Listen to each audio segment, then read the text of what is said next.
You are listening to Part 13A of the podcast series, 21 Qualities of a Leader. The 13th quality I want to talk to you about that leaders possess is a positive attitude. William James, who really impacted my life as a teenager, said these words: "The greatest discovery of my generation is that human beings can alter their lives by altering their attitude of mind." My father, many people know this, paid my older brother, myself, and my younger sister our allowance based on books that we read. And when he placed William James' book, As a Man Thinketh, in my hands, he gave me one of the greatest gifts I ever had. And as a teenager, I began to understand the power of the attitude. So let me give you some positive attitude principles, such as one, your attitude can be your most valuable asset. But your attitude can be your biggest liability. Your attitude often determines whether you are going to win or lose. Dennis Waitley, in his book, The Winner's Edge, stated that the real leaders in business, in the professional community, in education, government, and in the home also seem to draw upon a spatial cutting edge that separates them from the rest of society. The winner's edge is not in a gifted birth or a high IQ or in talent. The winner's edge is in attitude, not aptitude. Many years ago, I can remember in a hotel room in Houston, I sat down with a legal pad and I decided I would spend my evening trying to describe and define attitude, because attitude is very subjective.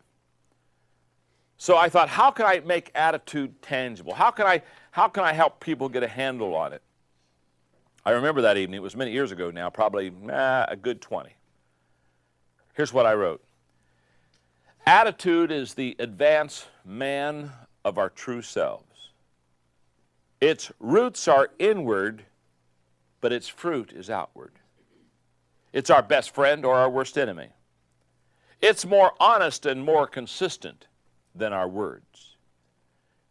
It's an outward look based on past experiences. It's the thing which draws people to us or repels them from us. It's never content until it's expressed. It's the librarian of our past. It's the speaker of our present. It's also the prophet of our future. That's what an attitude is. Your attitude and my attitude is the John the Baptist of our life. It goes before us saying, He is coming. He is coming. He is coming.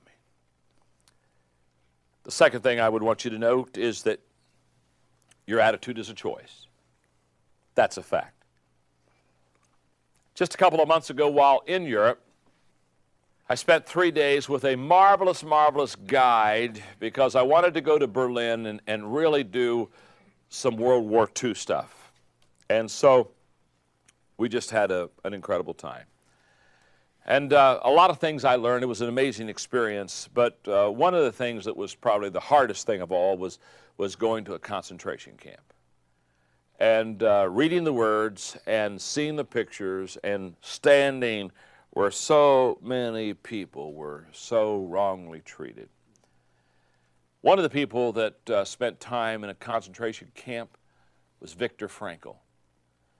He was a psychologist, and in your notes, he said something that was powerful. He said, the last of our human freedoms is to choose our attitude in any given circumstances.